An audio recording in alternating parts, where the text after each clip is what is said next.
வணக்கம் நட்புகளே. சிந்தையில் செதுக்கப்பட்ட கதைகளை உங்களின் செவி வழியே செலுத்தும் முயற்சியினூடே செழிலி ஆடியோ நாவல்ஸுக்கு உங்களை வரவேற்பது உங்கள் செழிலி. இன்னைக்கு நாம கேட்க போற கதை உருவமறியா உயிர் காதலே. இந்த கதை உங்களுக்கு பிடிச்சிருந்தா லைக் பண்ணுங்க, ஷேர் பண்ணுங்க, கதைய பத்தின கருத்துக்களை கமெண்ட் பண்ணுங்க. மறக்காம பக்கத்துல இருக்க பெல் ஐக்கான தட்டி விடுங்க. அப்பதான் நாங்க போடுற கதையோட நோட்டிபிகேஷன் உங்களுக்கு உடனுக்குடனே கிடைக்கும். கதையின் குரலாய் நான் உங்கள் காமாட்சி. வாங்க கதைக்குள்ள போகலாம். அத்தியாயம் 8. மகளை பரிசோதித்த பிரியா தன் தோழி ஸ்ருதிகாவிடம் கூற அதனை கேட்டவளுக்கு குழப்பம் மட்டுமே மிஞ்சியது. மகி பத்தின விஷயம் நமக்கு புதிராதான் இருக்கு. என்னதான் ஆச்சு இவனுக்கு? தலையில அடிபட்டு பழசு எதுவும் மறக்கல. ஸ்ட்ரெஸ் எல்லாம் ரொம்ப இருக்கிற மாதிரியும் தெரியல. இதுல ஐ கலர் வேற ரொம்ப குழப்புது. மகியே தான் இது. ஆனா ஏன் என்னை பத்தி மட்டும் தெரியாத மாதிரி இருக்கணும் என அவளின் மகியை நினைத்து குழம்பியபடி சிந்தித்து கொண்டிருந்தாள். இவளின் குழப்பத்திற்கு காரணமானவனோ அங்கு அனலிகாவுடன் வீட்டிற்கு சென்று கொண்டிருந்தான். செல்லும் வழியிலேயே ழகரன் அனலிகாவிடம், அக்னி, நீ வீட்டுக்கு போ, எனக்கு கொஞ்சம் பர்ச்சேஸ் பண்ணணும், போயிட்டு வந்துடுறேன் என கூறிவிட்டு செல்ல அனலிகா வீடு வந்து சேர்ந்தாள். அங்கே ஏற்கனவே ழகரனின் வீடு திறந்திருந்தது. வாசலில் ஒரு போலீஸ் பூட்ஸும் ஒரு பெண்ணின் காலணிகளும் காணப்பட்டது. யாரா இருக்கும் என யோசித்தபடி உள்ளே எட்டி பார்க்க அனலிகாவின் விழிகள் ஆச்சரியத்தில் விரிந்தன. கதவினை இவள் திறக்க உள்ளே சோஃபாவில் அமர்ந்திருந்த பெண்மணி இவளை கண்டு புன்னகைத்து கொண்டே அருகில் வந்து, எப்படி கண்ணு இருக்க, நல்லா இருக்கியா என கேட்டவாறு அவளின் கண்ணம் வருட அனலிகாவின் கண்கள் தன்னிச்சையாக கலங்கின. அவளின் உதடுகள் தானாக அம்மா என உச்சரிக்க கைகள் அவரை இறுக்கி அணைத்து கொண்டன. ஆம், வந்திருப்பது அனலிகாவின் அன்னைதான். நீ எப்பமா வந்த? என்கிட்ட சொல்லவே இல்ல நீ என அவள் கேட்க, இல்லடி, திடீர்னு உன்னை பார்க்கணும்னு தோணிட்டே இருந்துச்சு, அதான் உடனே கிளம்பி வந்துட்டேன். அட்ரஸ் எப்படிமா கண்டுபிடிச்ச? நீ இருக்கிற ஏரியா பெயர் தான் என்கிட்ட சொல்லிருக்கியே, அத வச்சு போலீஸ் ஸ்டேஷன்ல உன் போட்டோ காமிச்சு விசாரிச்சேன். இவர்தான் இந்த பொண்ணு எனக்கு தெரியும், என் மகன் வீட்டுக்கு எதிர்த்த வீடுதான்னு சொல்லி கூட்டிட்டு வந்தாரு என அவர் பின்னே நிற்கும் ழகரனின் சித்தப்பாவை கை காட்டினார். ஓ சாரி சார், நான் அம்மா வந்த ஹாப்பில உங்களை கவனிக்கல. தேங்க்ஸ் அம்மாவை கரெக்டா கூட்டிட்டு வந்ததுக்கு. இருக்கட்டும்மா, இதுல என்ன இருக்கு? ஆமா, மகள் எங்க? அவன் கொஞ்சம் பர்ச்சேஸ் பண்ணணும்னு சொன்னான், அதுக்குதான் போயிருக்கான். ஓ அப்படியா, சரிம்மா. அவன் வந்தா நான் என்கிட்ட இருந்த இன்னொரு சாவி வச்சு இங்க வந்துட்டு போனேன்னு சொல்லிரு, நான் கிளம்புறேன் என கூற அவளும் சரியென சொல்ல இவர் கிளம்பினார். ஆனால் மனதில் ஒரு குழப்பம் இருந்தது. இந்த பொண்ணு பேரு அனலிகா தானே? ஆனா அந்த அம்மா பேசும்போது இடையில 2 தடவை அக்னின்னு சொன்னாங்களே. அது மட்டும் இல்ல, அந்த அம்மா ஏதோ ஒரு விஷயத்துக்கு பயப்படுறாங்க. வரும்போது முகத்தை மறைச்சு ஒளிஞ்சு ஒளிஞ்சு வந்தாங்க. என்னவா இருக்கும்? சரி, அப்புறமா மகள்கிட்ட இத பத்தி பேசுவோம் என நினைத்து விட்டு தன் பணிக்கு சென்றார். ஆபீஸில் ஸ்ருதிகாவிடம் சமாதானம் கூறிய பிரபாகரனோ தனக்கு தெரிந்த டிடெக்டிவ் நண்பனிடம் பேசிக் கொண்டிருந்தார்.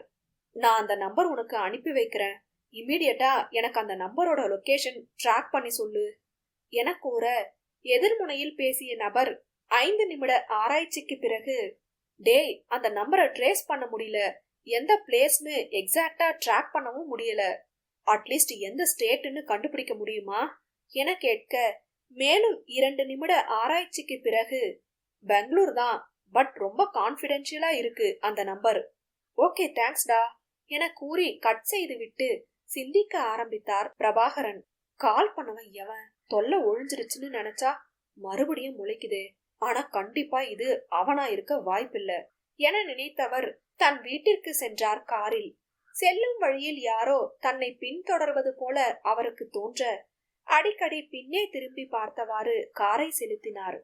ஒரு வழியாக வீடும் வந்துவிட காரினை பார்க் செய்துவிட்டு சுற்றும் முற்றும் பார்த்தபடியே வீட்டினுள் சென்றார்.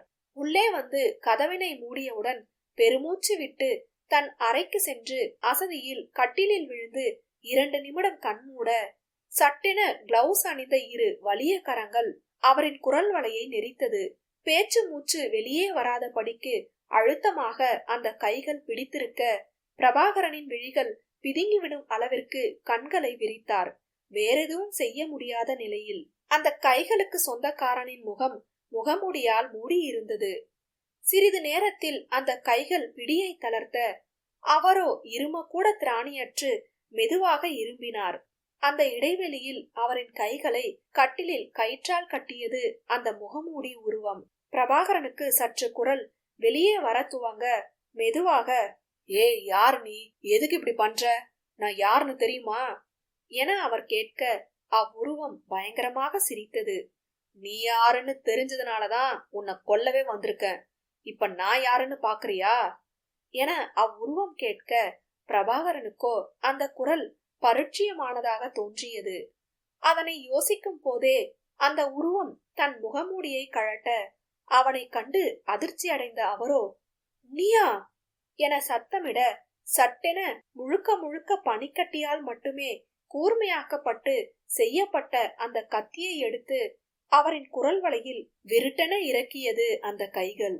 குத்திய கணமே பிரபாகரனின் உயிர் பிரிந்தது.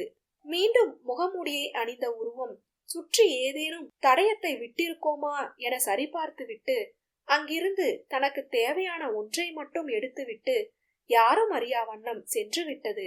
அங்கே தன் பர்ச்சேஸை முடித்துவிட்டு மகள் வீடு திரும்ப அனலிகா அவனை அழைத்து தன் அன்னையை அறிமுகம் செய்து வைத்தாள்.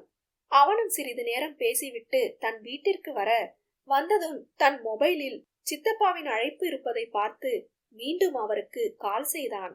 சித்தப்பா, கால் பண்ணிருந்தீங்களா? ஆமா மகள், உன்கிட்ட ஒரு விஷயம் கேட்கணும். சொல்லுங்க சித்தப்பா. உன் வீட்டுக்கு எதிர்த்தாப்புல இருக்காளே ஒரு பொண்ணு, அந்த பொண்ணு பேரு என்ன, அக்னியா? ஆமா சித்தப்பா என்றவன் ஒரு நிமிடம் சிந்தித்து, சித்தப்பா அவங்க பேரு அனலிகா, நான் மட்டும்தான் அக்னின்னு கூப்பிடுவேன், உங்களுக்கு எப்படி தெரிஞ்சது? இல்ல, அவங்க அம்மாவை நான் தான் வீட்டுக்கு அழைச்சிட்டு வந்தேன். அப்ப அவங்க அம்மா தான் பேசும்போது இடையில 2 தடவை அந்த பொண்ணு அக்னின்னு சொல்லிட்டாங்க. பட் உடனே சுதாரிச்சு பேரை மாத்தி சொன்னாங்க.